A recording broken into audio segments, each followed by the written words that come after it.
Bonjour à toutes, bonjour à tous et bienvenue dans ce podcast enregistré dans les conditions du live. Alors pour ce live podcast en quelque sorte en particulier, eh bien ce que je vous propose de faire, c'est de vous intéresser à votre propre chaîne. À l'occasion des 70 000 abonnés que j'ai eu sur cette chaîne, j'ai décidé de me retourner un petit peu en arrière, de regarder un petit peu ce sur quoi je pourrais vous aider si vous cherchez à lancer votre chaîne. D'ailleurs même si vous avez juste une petite chaîne de débutant mais qu'elle est déjà un petit peu lancée, je pense que ce dont je vais vous parler dans ce podcast risque de vous intéresser. Alors pour vous aider évidemment à mieux comprendre comment est-ce que tout ça s'articule, ce YouTube, tout ça, et essayer de défricher un peu, je vous propose donc trois grandes étapes. Et vous allez voir qu'elles sont accessibles à toutes et tous et super simples en fait. D'abord la première, c'est de réfléchir un peu. Hop, réfléchir, ça c'est pas compliqué. Par contre, il faut juste réfléchir aux bons endroits. On est d'accord là-dessus. La préparation, préparer un petit peu les choses pour qu'une fois que vous vous lanciez, le terrain vous soit favorable. Et puis, troisième, évidemment, condition sine qua non, c'est de passer à l'action. Il y a un moment où il faut arrêter de remettre tout au lendemain. Il faut y aller, il faut foncer. Donc, c'est ce qu'on va faire dans précisément ces trois grandes étapes. Pour vous les simplifier un petit peu, j'ai réduit ça en 9 petites étapes, des petites étapettes. Voilà, ça va être plus vite comme ça va être plus facile pour vous à ingérer et à bien comprendre ce qu'il faut faire pour que vous puissiez réussir votre lancement de chaîne. 9 étapes donc. Et on va commencer avec l'étape numéro 9 que j'ai appelée l'éduvertissement. Qu'est-ce que ça veut dire ça ?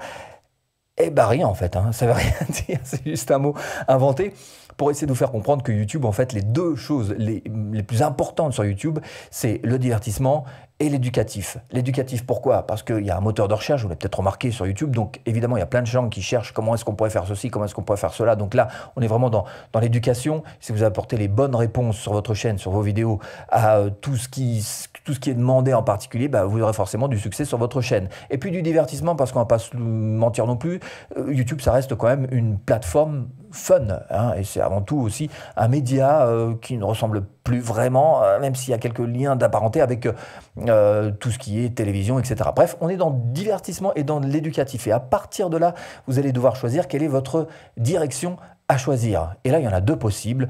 Pour ce qui est de gagner de l'argent, évidemment, avec votre chaîne, c'est soit vous allez partir vers la monétisation, soit vous allez partir vers le business. Alors, quand je dis monétisation, c'est en fait le programme Partner YouTube. Vous connaissez le principe, il faut avoir donc ces 1000 abonnés, il faut avoir les 4000 heures dans la version la plus simplifiée, parce qu'après, il y a quelques petites déclinaisons dont j'ai déjà parlé. Mais bon, pour rester simple, c'est ça, le programme Partner YouTube. Et après, vous allez pouvoir mettre donc des publicités sur vos vidéos et ça va rentrer tout seul. Seulement, voilà, cette direction n'est pas forcément la plus facile, parce que pour commencer à vraiment rentrer des revenus en monétisation, il faut avoir beaucoup de vues. Et ça change toute la manière d'aborder sa chaîne, de l'appréhender. Et à partir de là, tout change en fait. C'est pour ça qu'il faut, dès le début, que vous vous disiez, qu'est-ce que je vais faire? Est-ce que je vais chercher à avoir de l'argent grâce à la monétisation, au programme Partner YouTube, ou est-ce que je vais chercher plutôt à faire un business qui là demande nettement moins d'efforts en termes de chaîne YouTube, parce que moins de vues finalement, ça se fait plus facilement d'avoir moins de vues, et par contre un petit peu plus d'efforts en dehors de la plateforme YouTube. C'est-à-dire qu'il faut que vous montiez un système business classique avec des emails, avec tunnel de vente, avec des produits à vendre. Bref, c'est un système qui est un petit peu différent. Mais d'ores et déjà, vous devriez dans votre tête commencer à réfléchir un petit peu et vous dire comment est-ce que je veux gagner de l'argent avec ma chaîne? Est-ce que je veux le faire par la monétisation classique que tout le monde connaît, ou est-ce que je vais chercher à vendre un produit, un service, produit physique, un produit numérique, bref, il y a plein de choses à vendre. Alors, produit physique, vous connaissez, je sais pas, disons des casquettes, des mugs, des t-shirts, ce que vous voulez. Produit numérique, ça peut être des formations, ça peut être tout un tas de choses. Et puis les services, ça peut être du coaching, par exemple, ou devenir monteur pour d'autres chaînes YouTube. Bref, vous voyez qu'il y a des directions quand même qui sont à choisir dès le départ. Et pour vous simplifier la chose, c'est déjà d'entrée de jeu, commencer à vous demander si vous allez partir sur la monétisation ou plutôt sur le business. Et en gardant en tête que YouTube, avant tout, c'est du divertissement et d'éducatif. J'ai presque envie de dire que quand même de nos jours, on est en train de basculer de plus en plus vers le divertissement et de moins en moins vers l'éducatif, même si l'éducatif sera toujours présent grâce au moteur de recherche YouTube. Vous savez que c'est le deuxième moteur de recherche mondial. Ça, c'est l'étape numéro 9, donc l'éduvertissement.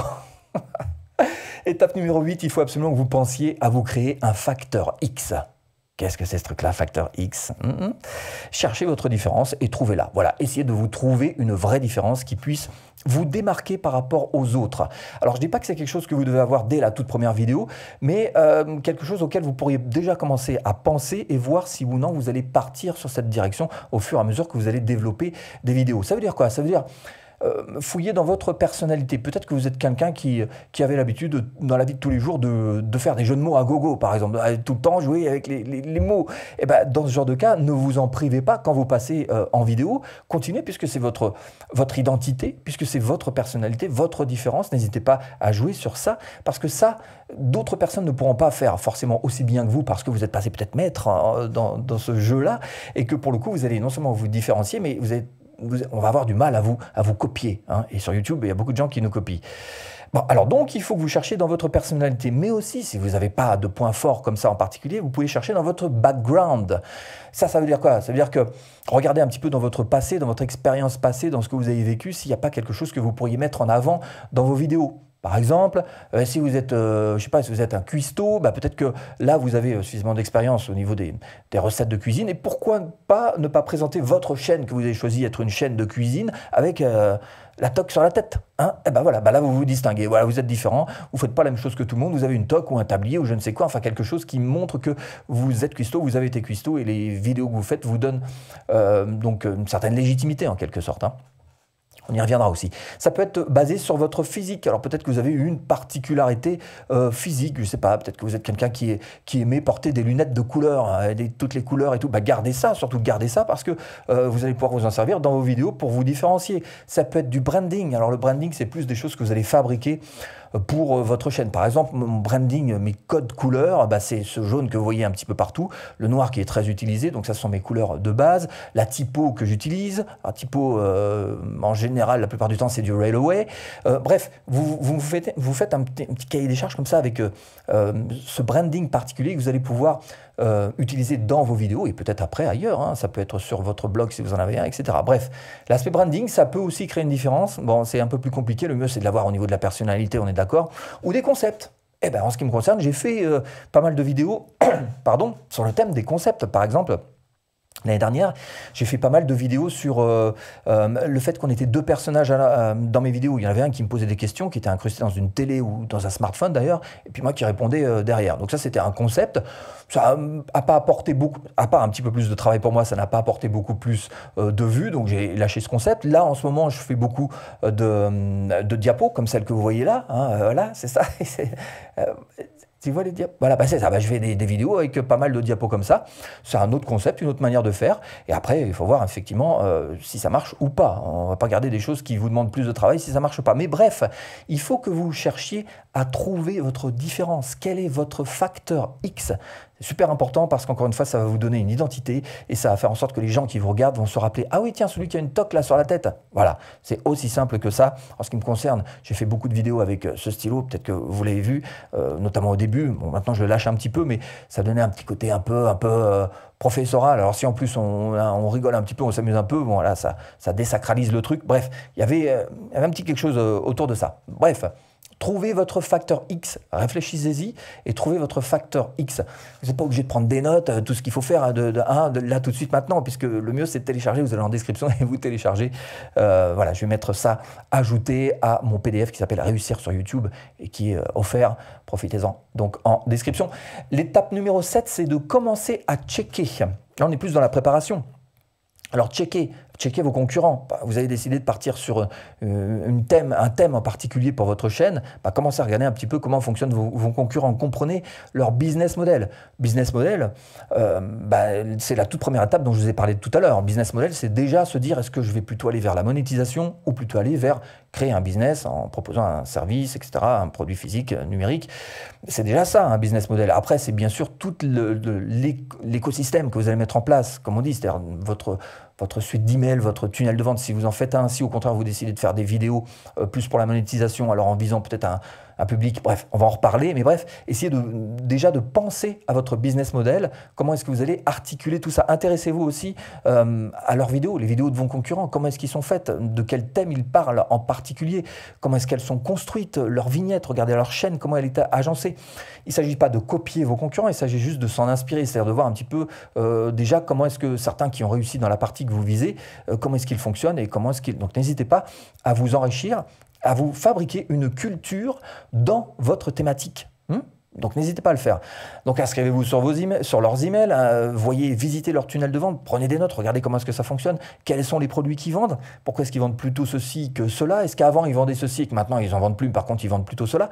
Donc faites vraiment, alors c'est pas une étude de marché, je vais pas je vais pas insulter tous ceux qui font des vraies études de marché, ça va beaucoup plus loin, mais quand même, commencez un petit peu à prendre la température de ce qui se passe.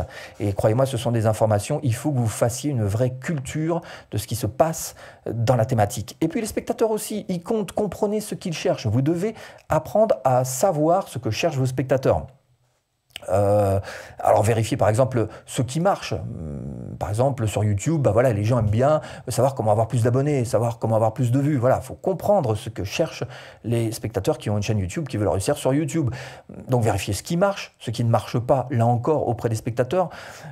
Donc intéressez-vous à leurs commentaires, vous allez sur les vidéos qui fonctionnent bien et lisez les commentaires comme on lit un livre. Et voilà, emmagasiner de l'information, allez-y. Déduisez-en aussi quels sont leurs problèmes, parce que vous allez devoir faire des vidéos, vraisemblablement, qui vont chercher à résoudre leurs problèmes, même si vous êtes dans juste le côté divertissement. Il y a plein de vidéos qui sont uniquement basées sur le divertissement et qui en même temps cherchent à résoudre des problèmes avec un L entre le B et le E. Un petit oubli là, mais bon, bref, vous avez compris que l'idée pour vous, c'est d'aller chercher un petit peu des informations sur les spectateurs, à savoir ce qu'ils ont tendance à aller chercher, et vous allez être bien sûr la solution en apportant dans vos vidéos toutes les informations qu'ils sont en train de chercher. Étape numéro 6. Et il va falloir chercher à apprendre cet outil qui est YouTube. Et c'est vrai que comme c'est un outil qui est non seulement son, vidéo, mais en plus, enfin, il y a plein d'aspects sur YouTube, il faut maîtriser. Et vous ne vous rendez pas compte le genre de métier qu'on vous demande quand vous faites une chaîne YouTube? Il y a un paquet de métiers. Il faut être réalisateur vidéo, il faut être animateur vidéo, il faut être graphiste pour faire des vignettes, il faut être spécialisé dans tout ce qui est SEO si vous choisissez d'apparaître sur le moteur de recherche YouTube. Il faut quoi? Il faut être éclairagiste, il faut être monteur, faut être... Eh bien, ça fait un paquet de boulot qu'il faut apprendre. Donc effectivement, il faut s'y mettre. Et il faut apprendre YouTube, ça ne vous tombera pas du ciel. Ce sont des métiers qui existent dans la vraie vie du cinéma, par exemple, ou de la télévision. Ce sont des vrais... il y a des scripts à la télévision, il y a des scénaristes au cinéma. Donc tout ça, ce sont des métiers qu'il faut apprendre. Alors je ne vous demande pas de devenir aussi fort que chacun de ces métiers qui sont très pointus, mais en tous les cas, on se connaît suffisamment pour pouvoir faire une chaîne qui fonctionne. Donc apprendre quoi? Apprendre à avoir des clics. Ça passe souvent par apprendre à faire de bonnes vignettes. Apprendre à faire de bons titres, donc ça passe par ça, les clics, c'est les 2 points principaux évidemment. Savoir retenir les spectateurs, donc ça veut dire savoir faire des structures de vidéos qui font que les spectateurs ne sauvent pas au bout d'1 minute, parce que sinon vous n'allez pas avoir de résultats avec ce type de vidéo. Retenir les spectateurs, ça veut dire savoir articuler en fait votre vidéo pour que à chaque instant, la personne ait envie d'aller voir ce qui va se passer derrière, ce qui va se passer après. Et par exemple, vous pouvez très bien mettre, je sais pas, des intrigues dans l'intrigue, savoir faire une intrigue dans votre vidéo, mais en plus en rajoutant plus. Par exemple, si je vous dis là tout de suite que à la fin de ces dernières étapes, je vous proposerai 3 conseils qui sont beaucoup plus personnels, mais que je vous dis pas lesquels. Vous allez peut-être vous dire, ça m'intéresse moi de savoir ce qu'il y aura à la fin là, ces conseils perso, mais moi je veux le savoir, mais c'est quoi? Il m'a pas dit. Donc là, je joue sur la curiosité, et du coup, ça va, pas tout le monde, mais certains d'entre vous, ça va attiser un petit peu. Ils vont se dire, attends, ça vaut le coup, je reste quand même jusqu'au bout. Donc, faut apprendre des petites choses comme ça qui vont vous permettre de mieux retenir les spectateurs, et ça va tout de suite être un indicateur, c'est même l'un des indicateurs principaux de YouTube pour dire que lui, il fait des bonnes vidéos, donc je vais faire en sorte de le promouvoir, et il y a plein de gens qui vont voir ses vidéos. Ok. Appel à l'action, ça aussi, il faut que vous appreniez à les faire. On ne fait pas un appel à l'action en disant juste cliquez là, parce que ça ne marche pas tellement bien. Il faut essayer de l'amener en douceur. Alors c'est plus compliqué quand vous faites du live, c'est vrai, parce qu'il faut avoir préparé le truc et tout, ou quand vous faites du podcast live, comme là je fais, c'est un peu plus compliqué. Mais bon, c'est pas dramatique. L'essentiel c'est que vous passiez quand même votre appel à l'action. Mais si c'est sur des vidéos enregistrées, essayez au moment du scénario de l'amener en douceur et qu'on ne sente pas la fin de la vidéo quand vous faites un appel à l'action. Ça veut dire que si vous dites voilà, ça y est, on a pratiquement terminé, il me reste plus qu'à vous dire, là vous êtes sûr que tout le monde décroche, non. Et vous donnez des signaux comme quoi votre vidéo est terminée, tout le monde s'en fout de ce que vous allez dire après. Donc il faut vous l'amener en douceur cet appel à l'action. Et il est d'autant plus important que si vous cherchez à faire des abonnés, vous n'allez pas faire le même appel à l'action que si vous cherchez à dire à la personne, tiens, cliquez là parce que là, vous avez une vidéo qui suit celle que vous êtes en train de regarder. Si vous cherchez à amener des gens dans votre liste email, vous n'allez pas faire la même action. Donc vous voyez qu'à chaque fois, voilà, il faut savoir s'adapter un petit peu à cet appel à l'action qui est super important. On n'en parle pas trop, mais c'est ce qui se trouve donc dans les 20 dernières secondes de vos vidéos.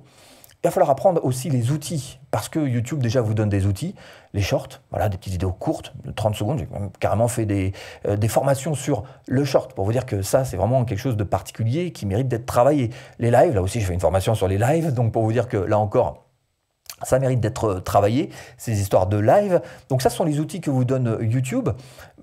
L'onglet communauté aussi, il vous le donne maintenant de plus en plus tôt d'ailleurs. Mais bon, bref, tout ça, ce sont les outils qu'il vous donne, mais il y a aussi les outils hors YouTube qui vont vous servir à mieux réussir. Alors ça peut être le choix d'un bon micro, le choix d'une lumière qui ne va pas vous casser la tête systématiquement à chaque fois que vous devez la mettre avec 3 points d'éclairage et tout. On vous fait miroiter des trucs magnifiques sur YouTube alors que ça ne sert à rien. Vous prenez un anneau de lumière comme ça, vous le mettez de face et vous arrivez à faire une très bonne lumière. Vous êtes bien éclairé. Bon bref, le son, l'image, tout ça. Donc tous ces outils qui sont hors YouTube et qu'il va falloir mettre en place. Et puis le bras droit, en ce qui me concerne, dans tous les cas, c'est TubeBuddy, dont il faut apprendre aussi à servir. Bref, vous voyez qu'il y a beaucoup de choses à apprendre quand vous vous lancez sur une chaîne. Mais encore une fois, il faut essayer de ne pas trop s'affoler. Personne n'arrive avec 100% des connaissances sur sa première vidéo en se lançant en disant « voilà, ça y est, moi je suis un caïd, on y va ». Non, c'est faux. Tout le monde apprend au fur et à mesure et tout le monde apprend à se perfectionner sur tous ces domaines dont je viens de vous parler. Et encore une fois, vous ne mettez pas trop de pression sur les premières vidéos. On ne vous demande vraiment pas tout ça. Il faut juste que vous ayez en tête que ça existe et qu'il va falloir que vous en passiez par là avec le temps. Ça, c'est l'étape numéro 6. 5e étape. Ça devient intéressant, on parle de preuve sociale. Voilà un truc dont on parle pas trop souvent sur YouTube, mais je vous le confirme. Pour vous résumer cette idée, l'habit fait le moine. Alors déjà, dans la vie de tous les jours, on est d'accord. Encore plus de nos jours avec les réseaux sociaux où tout le monde se montre, cherche à montrer une vie qu'il n'a pas forcément, cherche à se montrer sous un angle, sous des vues qui n'existent pas forcément. Donc on est d'accord que, surtout sur Internet, l'habit fait vraiment le moine. Donc il faut que vous trouviez alors des preuves de réussite. Ça, c'est vraiment un truc qui va vous aider pour votre chaîne YouTube parce que ça donne une preuve sociale. Qu'est-ce que c'est que la preuve sociale? En marketing, c'est un truc simple. C'est-à-dire que quand vous arrivez face à un cinéma qui a 2 salles de cinéma, une qui a une queue pas possible et l'autre où il n'y a personne qui rentre, vous avez toujours tendance à aller vers celle où il y a la queue en vous disant à mon avis, c'est un bon film puisque tout le monde y va. Ça, c'est ce qu'on appelle la preuve sociale. Donc il faut que vous ayez aussi dans vos vidéos, essayez d'en trouver quelque part. En tout cas, quoi que vous fassiez sur Internet, essayez de trouver toujours des preuves de réussite qui vont venir appuyer ce que vous êtes en train de faire. Par exemple, en début de cette vidéo que vous êtes en train de regarder, je vous ai montré donc que j'avais eu 70 000 abonnés. Voilà, donc une preuve de réussite. Je ne suis pas dans une niche énorme, je ne fais pas du MrBeast, je ne fais pas ces choses-là. Je suis dans une petite niche volontairement, je cible mes vues pour ne pas en avoir trop et trouver des gens par contre qui s'intéressent vraiment à ce que je fais. Donc là, il faut que j'amène quand même des preuves de réussite. 70 000, ça va, c'est une belle preuve de réussite, en tous les cas, dans ma niche, dans ma thématique. Donc, vous lancez, il va falloir que vous ayez des preuves de réussite. Qu'est-ce que ça peut être? Par exemple, vous faites une chaîne de cuisine, et ben montrez des photos de votre restaurant que vous avez, ou que vous avez eu d'ailleurs, n'hésitez pas à le faire. En ce qui me concerne, avant de me lancer sur YouTube, j'avais déjà mon agence conseil en communication, j'ai travaillé avec les plus grandes marques, les compagnies aériennes, les voitures, les institutions, gouvernements, mairies, tout ça. Donc j'ai un background qui m'a permis de montrer de la preuve sociale en disant voilà, en tant qu'agence conseil et communication, j'ai déjà travaillé avec toutes ces marques-là. Et donc j'ai fait un petit bandeau que vous voyez de temps en temps, pas trop sur ma chaîne, plutôt sur mon blog, un petit bandeau qui montre toutes les marques avec lesquelles j'ai travaillé par le passé. C'est de la preuve sociale et c'est super important parce que, encore une fois, sur Internet, l'habit fait le moine. On est d'accord là-dessus. Ça, c'est la 5e étape. 4e étape intéressante aussi, c'est de chercher la bonne idée de chaîne. Alors, qu'est-ce que ça veut dire concrètement? Ça veut dire déjà que vous allez devoir chercher à vous nicher. Nicher, c'est quoi? Thématique, c'est ça. Nicher, c'est ça. D'accord? Hop là, on va sur un segment particulier et précis et ne cherchez pas à viser une thématique trop large. Par exemple, vous êtes fan de Formule 1, vous voulez faire une chaîne sur la Formule 1, eh bien moi ce que je vous conseille de faire, c'est de commencer par vous intéresser et faire des vidéos et une chaîne sur la pneumatique.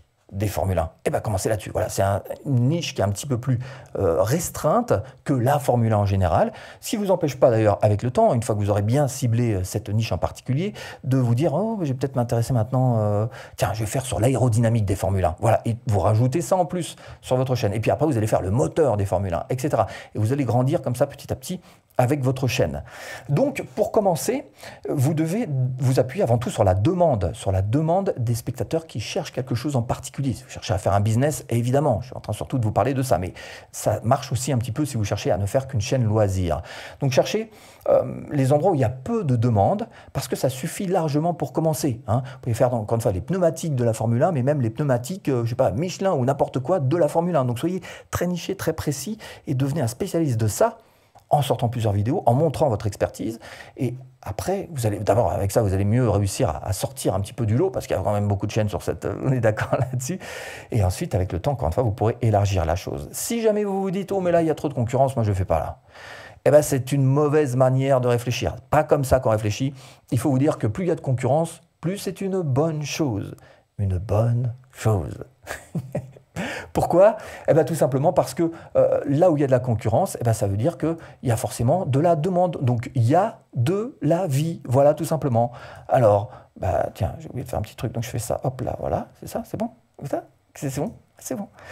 Donc, vous devez absolument vous pencher sur un point précis qui est de la concurrence. À la limite, s'il y a beaucoup de concurrence, bah encore une fois, revoyez les choses, revoyez votre manière de penser et dites-vous que bah, super, il y a beaucoup de concurrence, ça veut dire que c'est en vie, tout ça, ça bouge, ça change, ça évolue et je vais pouvoir rentrer dans parce que c'est une niche morte. Il y en a des niches mortes, hein. Il y en a en tous les cas qui sont sur la descente. Par exemple, la grande mode, c'était les NFT. Bon, bah là, c'est un petit peu sur la descente quand même, on est d'accord là-dessus. Donc, si vous arrivez sur les NFT, le crypto, on en parle un petit peu moins. Hein. Donc là, pareil, si c'est sur la descente et que vous arrivez et sur la descente, c'est peut-être pas une bonne chose pour vous.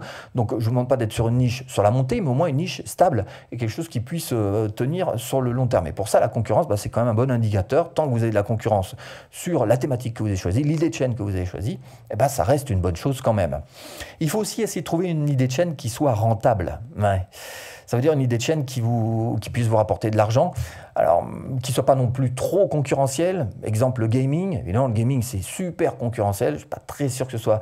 Il ne faut pas partir sur le gaming sans avoir une idée très particulière, très précise, très nichée sur le gaming en général. Un jeu en particulier, enfin un aspect du jeu, bref, etc.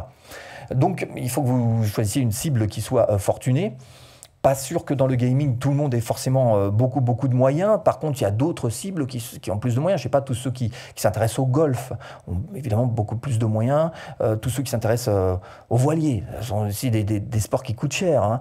Donc voilà, donc là, il faut que vous réfléchissiez en termes de rentabilité vis-à-vis de votre chaîne, que ce soit pour une chaîne loisir à coût de monétisation ou que ce soit pour une chaîne business. De toute façon, le problème restera le même, à savoir, il faut que vous réfléchissiez en fonction donc de votre cible. Est-elle fortunée ou pas?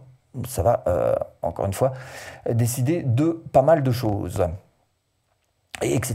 Donc il y a quelques principes de base que vous devez mettre en place pour réussir à rendre votre idée de chaîne rentable. Donc nichez-vous de la demande, la concurrence, n'en ayez pas peur et cherchez si oui ou non c'est une cible qui va être rentable pour vous. Au moins ces 4 aspects-là, déjà ce sera un bon point sur lesquels vous pouvez commencer à réfléchir.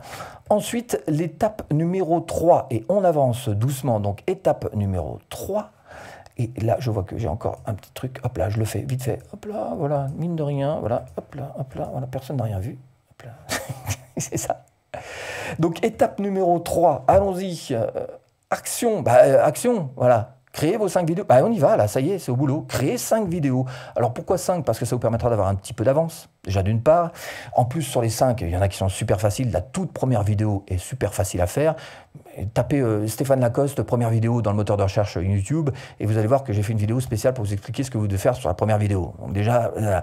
Et puis tapez Stéphane Lacoste, deuxième vidéo. Vous allez voir que j'ai fait aussi une deuxième vidéo. Ça vous indique quelles sont les 2 premières vidéos à faire. En tous les cas, ça vous donnera des principes à suivre. Mais votre idée, ce serait de vous faire 5 premières vidéos avant de vous lancer sur votre chaîne, avant même de la créer, de la construire.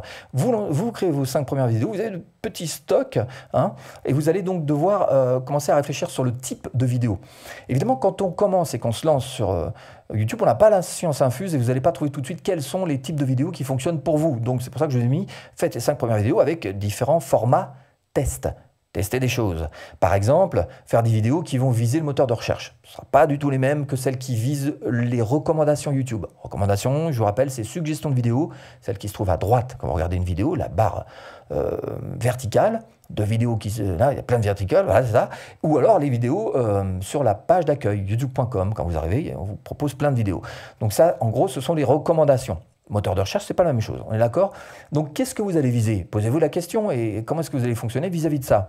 Ensuite, est-ce que vous allez faire plutôt des shorts, 60 secondes maximum, plutôt des vidéos traditionnelles, plutôt du live, donc longue durée, vidéo traditionnelle, on est un peu entre les deux, avec un cap à 8 minutes. Je vous rappelle que les vidéos traditionnelles au-dessus de 8 minutes vous permettront de mettre des publicités à l'intérieur même de ces 8 minutes. Non seulement avant et après, mais à l'intérieur. Mais par contre, si vous êtes à moins de 8 minutes, vous avez que avant et après, et pas à l'intérieur.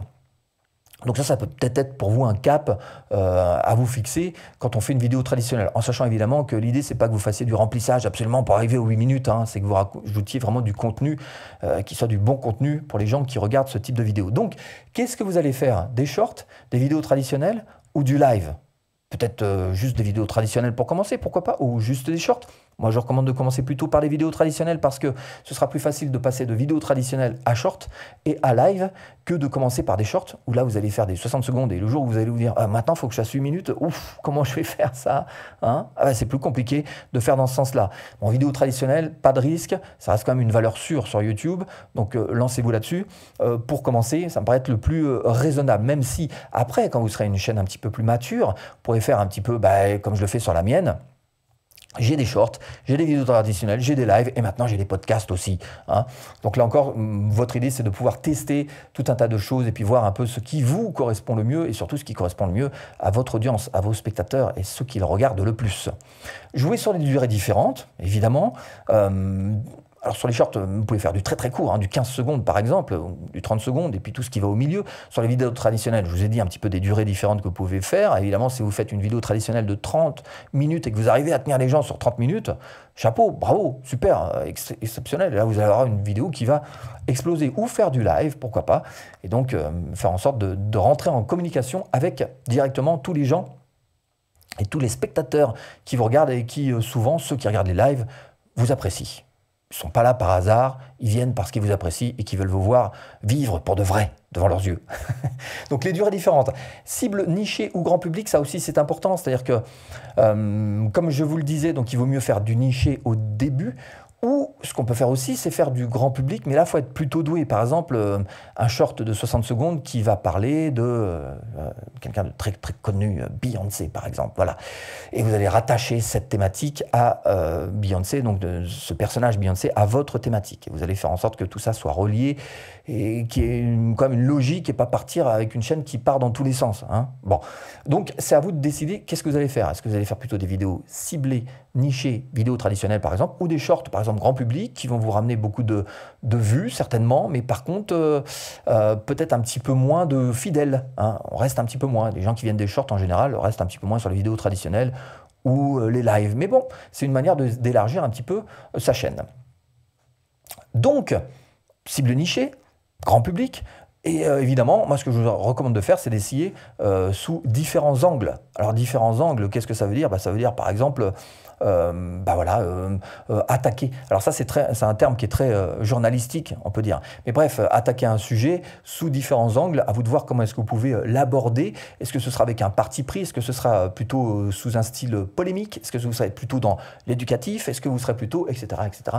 Vous avez plein de manières d'aborder un sujet et ça va être à vous de voir comment est-ce que vous allez pouvoir le traiter. Et c'est ça qui est intéressant aussi sur YouTube, c'est qu'on n'est pas là juste pour faire des vues ou gagner de l'argent ou quoi, c'est aussi s'intéresser à tout cet aspect vidéo et cet aspect de comment est-ce qu'on traite les choses. Troisième étape, étape 3. Donc il en reste plus que 2. Hein. La deuxième étape, la voici.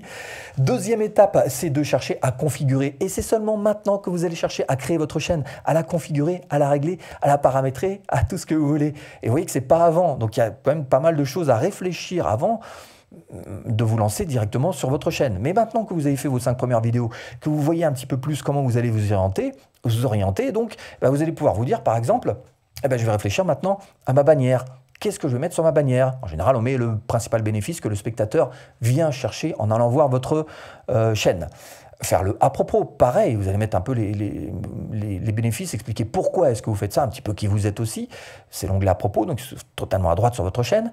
Les menus paramètres et personnalisation, là il faut aller dans le YouTube Studio, sur la gauche vous avez tous les menus, donc vous avez les paramètres, et puis personnalisation pour mettre par exemple les bandes annonces, pour mettre ces petites bandes horizontales que vous avez sur la page d'accueil de votre chaîne, bref, tout ça effectivement, là on y arrive, hein, mais tout ça effectivement il faut évidemment bien paramétrer tout ça pour que votre chaîne soit une assise solide pour les vidéos, les 5 vidéos que vous allez mettre en place.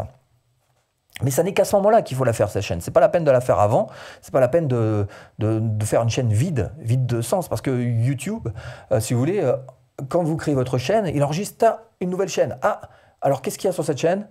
Rien. Ah, il n'y a rien. Bon, bah pour l'instant, il n'y a rien. Voilà. Alors que si au contraire, vous créez votre chaîne et vous balancez vos 5 vidéos, dont 4, enfin les 5 en non répertorié ou en privé, voilà, si vous voulez, en privé, et que vous en balancez direct une, YouTube va tout de suite avoir tous les voyants rouges qui vont s'allumer. Tiens, une nouvelle chaîne, tiens, il y a déjà une vidéo, boum, boum. Qu'est-ce qu'on fait avec cette vidéo? Hop, hop, hop, ok. Donc, créer une chaîne au bon moment, quoi. Pas des millénaires avant, se faire une super chaîne, faire tous les paramètres et tout bien réglé, et puis finalement on fait jamais une vidéo, on remet toujours au lendemain et puis on fait pas la vidéo. Non, pas comme ça, ok. Et puis bien sûr vos vidéos. Alors pour vos vidéos, configurer, ça veut dire quoi? Ça veut dire passer par TubeBuddy, qui est encore une fois mon bras droit que j'utilise depuis toujours. Je vous mettrai un lien là-dessous si vous voulez sur TubeBuddy pour l'avoir 30 jours en version gratuite, en version pro même gratuite, pour avoir absolument la plupart en tous les cas des fonctionnalités YouTube.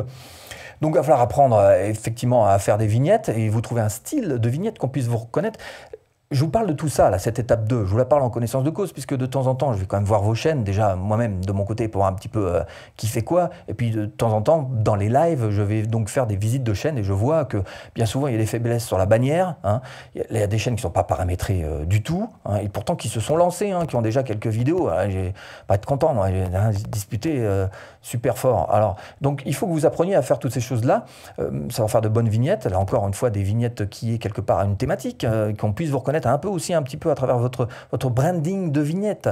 Description, c'est aujourd'hui beaucoup plus important d'avoir une bonne description que d'avoir des tags, hein. Donc c'est plutôt dans ce sens-là qu'il faudrait jouer. Les structures de vidéo, ça aussi ça s'apprend, pas faire n'importe quoi. Tout ce qui est storytelling peut vous y aider par exemple, à faire des structures qui font que les gens restent en haleine et envie de rester sur vos vidéos. Et puis les appels à l'action, etc. Bref, il y a plein de choses, vous voyez, qu'il faut comprendre, qu'il faut apprendre, qu'il faut configurer. Et c'est pas n'importe quand qu'il faut le faire, c'est évidemment dans cette étape 2. Et puis l'étape numéro 1, juste avant les 3 conseils que je vais vous donner. L'étape numéro 1, action. Allons-y, action, quoi. Encore une fois, l'un des principes. Pourquoi est-ce qu'on a si peu de chaînes en activité? C'est parce que justement, il y a plein de gens qui ont envie de faire leur chaîne, qui s'y mettent, qui commencent, mais qui finissent pas et qui lancent pas de vidéo. Et une chaîne sans vidéo, ça a moins de chances de réussir, hein. Donc ça veut dire qu'il y a un moment, il va plus falloir reculer, il va falloir vous dire ok. Et je pense qu'en suivant les étapes telles que je vous les ai montrées, c'est-à-dire que vous aurez une chaîne configurée avec 5 vidéos en privé, je pense qu'il y a un moment où vous aurez qu'une seule envie, c'est de vous dire attends, mais il faut que j'essaye quand même de la mettre en public, hein, j'y vais, allez j'y vais, on va voir ce que ça donne. Et là vous allez commencer à sentir le grand frisson YouTube vous traverser et tout ce qui va avec, parce qu'effectivement c'est un sport super agréable à faire. C'est la raison pour laquelle j'y suis depuis 2015 maintenant. Donc c'est pour vous dire qu'on lâche pas l'affaire si facilement. Alors ces 3 conseils que j'ai à vous donner, ils sont très simples en fait, vous allez voir. 3 conseils. Le premier, c'est d'être régulier dans sa publication. Alors ça, c'est des vieux conseils qu'on a donnés en 2015. J'ai pas envie de vous les redonner tels qu'on les donnait en 2015, mais un petit peu différemment. C'est-à-dire que oui, c'est vrai qu'il faut publier. Le mieux d'être... Pourquoi est-ce que je vous dis qu'il faut être régulier en publication? C'est parce que vous vous astreignez à une manière de travailler qui fait que vous savez, oh, le mardi, il faut absolument que je publie. Ah non, il faut que je publie. Voilà. Et si vous vous mettez dans cet état perpétuel, ça veut dire que vous allez vous auto-forcer à publier, à travailler, et donc à être régulier aussi sur ce point en particulier. Donc, voilà, c'est ça. Donc, être régulier, c'est super important dans vos publications. Et même, ce que je vous recommande, c'est de commencer avec une vidéo par semaine.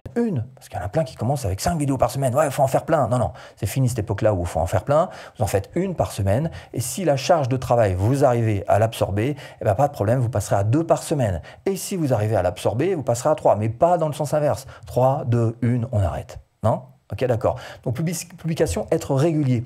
Et puis de la valeur apportée, ça veut dire que dans chacune de vos vidéos, vous devez penser absolument à apporter de la valeur. Apporter de la valeur, qu'est-ce que ça veut dire? Ben, ça veut dire qu'à l'intérieur, vous devez avoir du contenu qui correspond à d'abord ce que cherchent les spectateurs et qui les fasse avancer, qui les fasse progresser sur le terrain qu'ils ont choisi de traverser, et précisément en allant voir, pourquoi il fait ça tout le temps, alors en allant voir donc votre vidéo. Donc être régulier sur la valeur, être régulier sur les publications. Et puis il va falloir aussi tester. Il y a un moment, on est sur YouTube, tester des choses nouvelles. On ne peut pas malheureusement systématiquement faire la même chose pendant des années et des années. Tester des formats, comme je disais tout à l'heure, des concepts, tester des choses un petit peu différentes. Et puis se renouveler, voilà, se renouveler. Alors, c'est pas toujours très simple de se renouveler parce qu'on n'est que soi-même, mais c'est ce que font très bien des artistes. Vous prenez des vieux artistes super connus comme Madonna, peut-être ça vous paraît vieux, ça ne l'est pas forcément pour moi.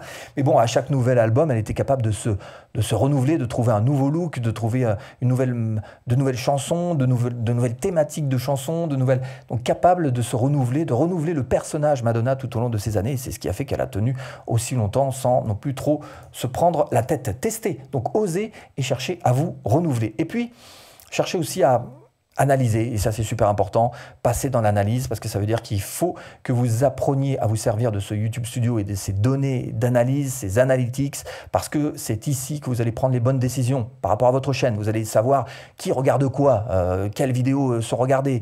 Est-ce que vous avez un défaut sur le fait que dès votre accroche, dès le début de la vidéo, ça plonge grave et que vous perdez trop de spectateurs? Ça, il va falloir le travailler. Est-ce que vos vignettes ont assez de clics? Est-ce que ces thématiques marchent mieux sur votre chaîne que telle autre? Donc tous ces analytics, tous ces chiffres qui peuvent peut-être paraître rébarbatifs pour certains d'entre vous, sachez-le, ils ne sont pas là pour juste vous embêter, ils sont là vraiment pour faire en sorte que vous puissiez avancer, progresser selon des chiffres et des données et des choses concrètes et pas des choses qu'on imagine, qu'on pense, qu'on pourrait éventuellement voir, souhaiter. Donc ce que je vous propose de faire tout de suite, c'est de télécharger là, ici, ce PDF, parce que je l'ai créé exprès pour vous, pour pouvoir réussir sur YouTube, et je le mets à jour assez régulièrement. Très bientôt, d'ailleurs, vous allez avoir même ces petites diapos que vous avez vus dans cette vidéo qui seront ajoutés à ce réussir sur YouTube. Je vous souhaite de passer une très bonne fin de journée, et à tout de suite. Clic.